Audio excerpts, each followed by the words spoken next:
सुप्रभातम मित्राणि, नमः संस्कृताय। पुनः आप सभी का स्वागत है आपके अपने यूट्यूब चैनल संस्कृत प्रज्ञा में। मैं हूं आपका मित्र संतोष कुमार। मित्रों, टीजीटी संस्कृत शिक्षक परीक्षा 2021 हेतु किरात अर्जुनियम से महत्वपूर्ण सूक्तियों का वीडियो लेकर उपस्थित हुआ हूं। जैसा कि दोस्तों, विगत कई वर्षों की अपेक्षा यह भर्ती बहुत बड़ी है और बिना साक्षात्कार के होने जा रही है। इसलिए दोस्तों, आप सभी भाई बहनों से निवेदन है कि यदि आप शिक्षक बनना चाहते हैं तो तन मन से परीक्षा की तैयारी में लग जाएं, क्योंकि कंपटीशन बहुत ज़्यादा होने के कारण पढ़ाई भी बहुत करनी पड़ती है। मित्रों, हमारे चैनल के माध्यम से संस्कृत टीजीटी पीजीटी अर्थात ट्रेंड ग्रेजुएट टीचर और पोस्ट ग्रेजुएट टीचर भर्ती हेतु तैयारी कर सकते हैं, क्योंकि हमारे द्वारा लगातार संस्कृत विषय से संबंधित वीडियो बनाए जा रहे हैं। और दोस्तों, यदि अभी भी चैनल को सब्सक्राइब नहीं किए हैं तो प्लीज़ चैनल को सब्सक्राइब करके बेल आइकन को प्रेस कर लें, ताकि जब भी हम कोई नई वीडियो डालें तो आपके पास सबसे पहले पहुंच सकें। आइए दोस्तों, बाहर विकृत किरात अर्जुनियम से सूक्तियों को देखें। पहली सूक्ति है, नहि प्रियम प्रवक्तुम इक्षन्ति मृषा हितैषिणः। इसका श्लोक है कि कृत प्रणामस्य मही मही भुजे जितां सपत्नेन निवेदयिष्यतः न विव्यथे तस्य मनो नहि प्रियम प्रवक्तुम इक्षन्ति मृषा हितैषिणः। दोस्तों, हस्तिनापुर से लौटा हुआ वनेचर राजा युधिष्ठिर को प्रणाम करके शत्रु द्वारा जीती गई पृथ्वी का वृत्तांत राजा से कहते हुए उस ब्रह्मचारी वेशधारी वनेचर का मन दुखित नहीं हुआ, क्योंकि हित चाहने वाले झूठ प्रिय वचन बोलने की इच्छा नहीं करते हैं।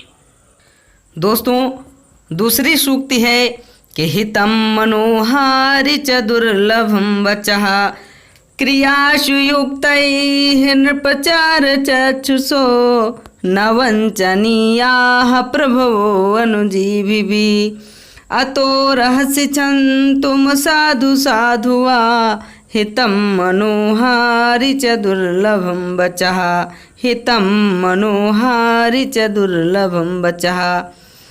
वनेचर कहता है कि हे राजन, कार्यों में नियुक्त सेवकों को चाहिए कि वे स्वामियों को, जिनके नेत्र दूत ही होते हैं, उनको धोखा न दें। इस कारण अप्रिय या प्रिय वाक्य हो उसे आप क्षमा करेंगे, क्योंकि हितकारी तथा मन को प्रिय लगने वाले वचन दुर्लभ होते हैं।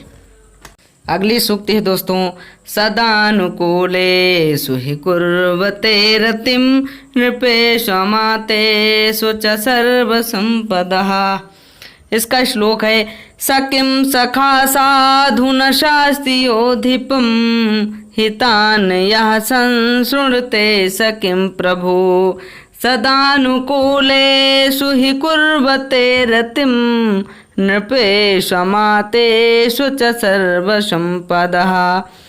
दोस्तों, वनेचर कहता है कि जो स्वामी को उचित हितकारी उपदेश नहीं देता वह निकृष्ट मित्र होता है, और जो स्वामी हित चाहने वाले मित्र की बात को ध्यान देकर नहीं सुनता वह निकृष्ट स्वामी होता है, क्योंकि राजाओं और मंत्रियों के अनुकूल रहने पर सभी संपत्तियां सदैव अनुराग करती हैं। अगली सूक्ति है दोस्तों, निगूढ़ तत्वं नयवर्त्वं विदुषाम्। श्लोक है, निसर्ग दुर्बोधम बोध विक्लवा क्व भूपतीनां चरितं क्व जन्तवः तवानुभावो अयं वेदयन्मया निगूढ़ तत्वं नयवर्त्व विदुषाम् निगूढ़ तत्वं नयवर्त्व विदुषाम्। वनेचर आगे कहता है कि स्वभाव से ही दुर्बोध राजाओं का व्यवहार कहाँ और मेरे जैसे अज्ञानी व्यक्ति कहाँ। मैंने शत्रुओं के अत्यंत गुप्त स्वरूप वाले राजनीति के मार्ग का जो ज्ञान प्राप्त किया वह आपका ही प्रभाव है। आइए दोस्तों, अगली सूक्ति है, नयेन जेतुं जगतिं सुयोधनः विशङ्कमानो भवतः पराभवं नृपासनस्थोऽपि वनाधिवासिनः दुरोदरक्षद्मजितां समीहते नयेन जेतुं जगतिं सुयोधनः नयेन जेतुं जगतिं सुयोधनः। वनेचर आगे युधिष्ठिर से कहता है कि राज सिंहासन पर बैठा हुआ भी दुर्योधन वन में निवास करने वाले आप से पराजय की आशंका कर रहा है और इस कारण जुए के छल से जीती गई पृथ्वी को अर्थात आपके राज्य को अब नीति से जीतने का सम्यक प्रयास करना चाहता है। अगली सूक्ति है समुन्नयन भूतिमनार्य संगमात् वरम विरोधोऽपि समं महात्मभिः। श्लोक है तथापि जिह्मा सभवज्जिगीषया तनोति शुभ्रं गुणसम्पदा यशः समुन्नयन भूतिमनार्य संगमात् वरम विरोधोऽपि समं महात्मभिः वरम विरोधोऽपि समं महात्मभिः। वनेचर कहता है कि कुटिल होता हुआ भी वह सुयोधन युधिष्ठिर से वनेचर कहता है कि कुटिल होता हुआ भी वह सुयोधन अर्थात दुर्योधन आपको भी जीत लेने की इच्छा से गुणों की महानता द्वारा विमल कीर्ति का विस्तार कर रहा है। उत्कर्ष को बढ़ाने वाला महान लोगों के साथ विरोध भी दुर्जनों की मित्रता की अपेक्षा कुछ श्रेयस्कर ही होता है। अगली सूक्ति है गुणानुरोधेन बिना न सत्क्रिया गुणानुरोधेन बिना न सत्क्रिया निरत्यं सामुनदानवर्जितं न भूरिदानं विरहय्य सत्क्रियां प्रवर्तते तस्य विशेषशालिनीं गुणानुरोधेन विना न सत्क्रिया गुणानुरोधेन विना न सत्क्रिया। वनेचर कहता है कि उस सुयोधन का निर्विघ्न साम नीति का प्रयोग धन दान के बिना नहीं होता है। वनेचर युधिष्ठिर से कहता है कि वह दुर्योधन साम नीति का प्रयोग धन दान के बिना नहीं करता है। प्रचुर धन दान भी समुचित सत्कार के बिना नहीं होता और विशेष प्रकार का सत्कार भी गुणों का विचार किए बिना नहीं होता है। अर्थात वह जिसे प्रचुर धन देता है उसका सत्कार भी करता है और जब किसी का विशेष सत्कार करता है तब उसके गुणों का भी विचार करता है। अगली सूक्ति है विधाय रक्षान् परितः परेतरान्। श्लोक है विधाय रक्षान् परितः परेतरान् अशंकिताकारमुपैति शंकितः क्रियापवर्गेष्वनुजीविसत्कृता कृतज्ञतामस्य वदन्ति संपदः कृतज्ञतामस्य वदन्ति संपदः। इसका भावार्थ इस प्रकार से है कि शंका करता हुआ चारों ओर अपने जनों को रक्षकों के रूप में नियुक्त करके शंका रहित आकार धारण करता है। वनेचर कहता है कि हे महाराज, आपसे शंका करता हुआ, आपसे पराजय की शंका करता हुआ वह अपने चारों ओर रक्षकों को नियुक्त करके शंका रहित आकार धारण करता है। सौंपे गए कार्यों के पूरा करने पर सेवकों को सदैव के लिए पुरस्कार रूप में दी गई संपत्तियां उसकी कृतज्ञता प्रकट करती हैं। अगली सूक्ति है चिराय तस्मिन् कुरवाचकाशते। श्लोक है सुखेन लभ्या ददतः कृषिवलये अकृष्टपच्यायैव सस्य संपदः वेतन्वति क्षेम अदेव मातृका चिराय तस्मिन् कुरवः चकाशते चिराय तस्मिन् कुरवः चकाशते। वनेचर कहता है कि दीर्घ काल से दुर्योधन के प्रजाक्षेम का विस्तार करने से वृष्टि के ऊपर आश्रित न रहने वाला कुरुदेश मानो बिना जुताई के ही पकी हुई कृषकों द्वारा सरलता से प्राप्त फसलों को धारण करता हुआ शोभित हो रहा है। अगली सूक्ति है स यौवराज्ये नवयौवनोद्धतम्। श्लोक है कि सा यौवराज्ये नवयौवनोद्धतम् निधाय दुःशासनमिद्धशासनः मखेष्वखिन्नोऽनुमतः पुरोधसा धिनोति हव्येन हिरण्यरेतसम्। वनेचर कहता है कि वह सुयोधन जिसकी प्रबल आज्ञा का तत्काल पालन किया जाता है, नई अवस्था से प्रगल्भ दुशासन को युवराज पद पर नियुक्त करके पुरोहित के आदेश से यज्ञों में हवि द्वारा अग्नि को प्रसन्न करता है। अर्थात दुर्योधन अपने भाई दुशासन को युवराज बनाकर अग्नि में हवन आदि पुरोहित के आदेश से करता है। अगली सूक्ति है अहो दुरंता बलवद विरोधितः प्रलीन भूपालमपि स्थिरायति प्रशासदावारिधिमण्डलं भुवः सचिन्तयत्येवभियस्त्वदेष्यति अहो दुरंता बलवद विरोधितः अहो दुरंता बलवद विरोधितः।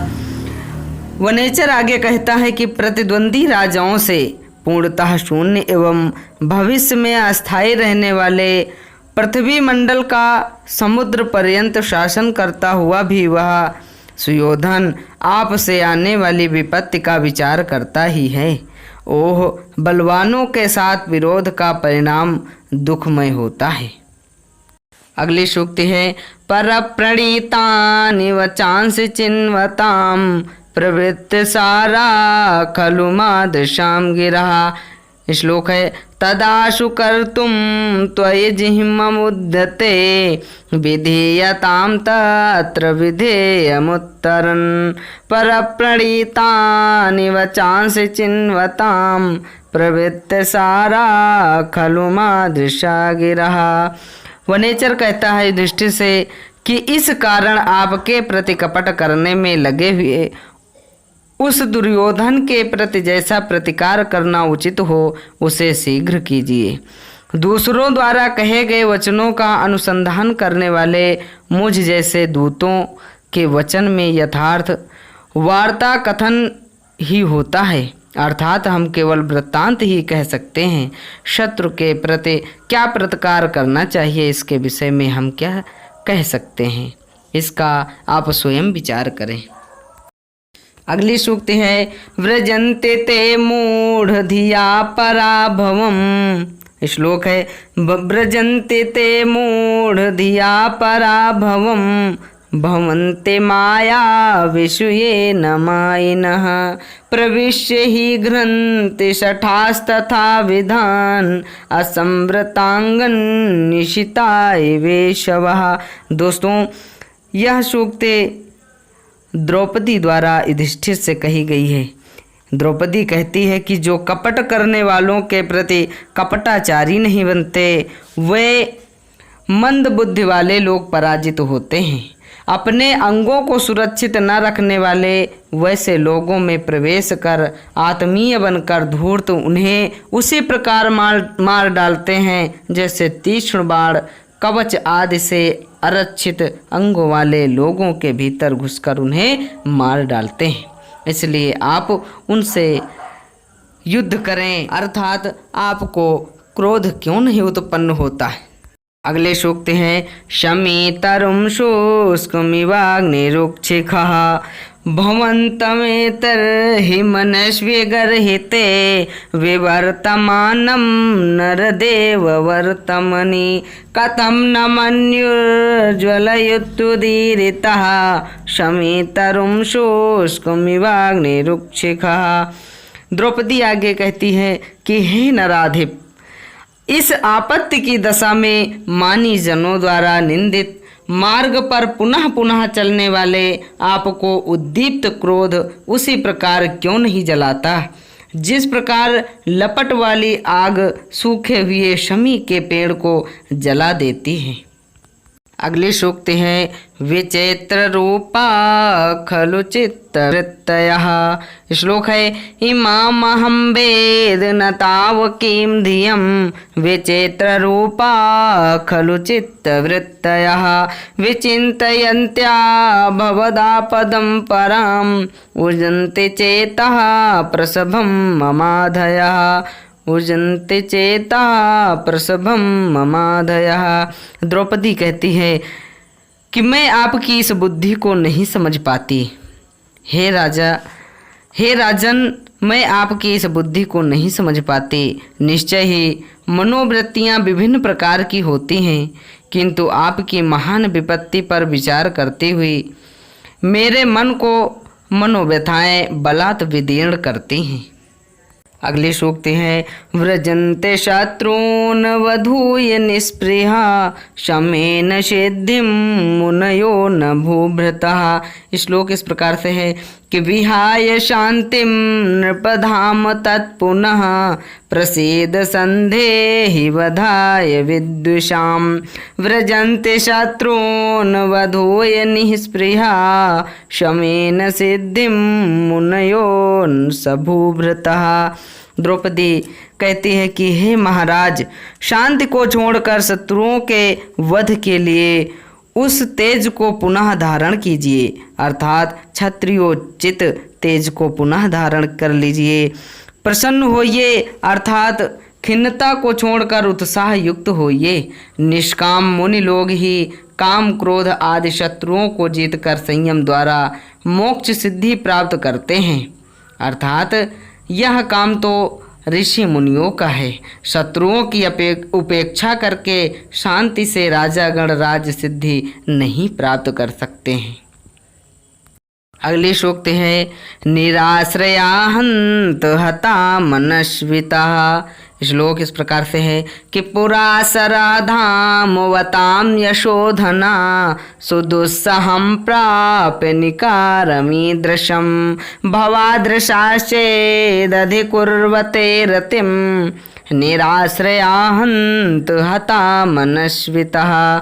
द्रौपदी कहती है कि तेजस्वियों में अग्रणी यश को सर्वत्र मानने वाले आप जैसे व्यक्ति इसी प्रकार के अत्यंत दुस्सह अपमान या पराजय को प्राप्त कर संतोष कर लें तो खेद है कि मनस्विता आश्रयहीन होकर नष्ट हो चुकी है, अर्थात अब कोई मनस्वी नहीं रह जाएगा। आइए दोस्तों, यह अंतिम श्लोक की अंतिम के दिन कृतमिव लक्ष्मी स्वाम सभ्येतु भूयः। श्लोक इस प्रकार से है विधि समय नियोगात दीप्ति संघार जिहिमा शिथिल वसुमगाधे मग्नमापते योधौ रिपुतिमिरमुदस्यो दीयमानं दिनादो दिनकृतमिव लक्ष्मी स्वाम सभ्येतु भूयः। अंत में द्रौपदी कहती है कि भाग्य और समय के नियम के कारण अपार विपत्ति रूपी समुद्र में डूबे हुए प्रताप के नाश के कारण मंद अल्प धन वाले शत्रु रूपी अंधकार को नष्ट कर उन्नति के मार्ग पर चलने वाले आपको राज्य लक्ष्मी पुनः उसी प्रकार प्राप्त हुए जिस प्रकार विधाता और काल के नियम के कारण विपत्ति भूत समुद्र में डूबे हुए किरणों के नष्ट हो जाने से मंद अल्प प्रकाश वाले शत्रु भूत अंधकार को दूर कर आकाश में ऊपर उगने वाले सूर्य को प्रकाश की शोभा प्राप्त होती है। दोस्तों, इन्हीं सूक्तियों के साथ ही आज का वीडियो हमारा यहीं पर समाप्त होता है। फिर किसी अगले वीडियो के साथ उपस्थित होऊंगा, तब तक के लिए नमस्कार। नमः संस्कृताय, जयतु संस्कृतम, वंदे मातरम।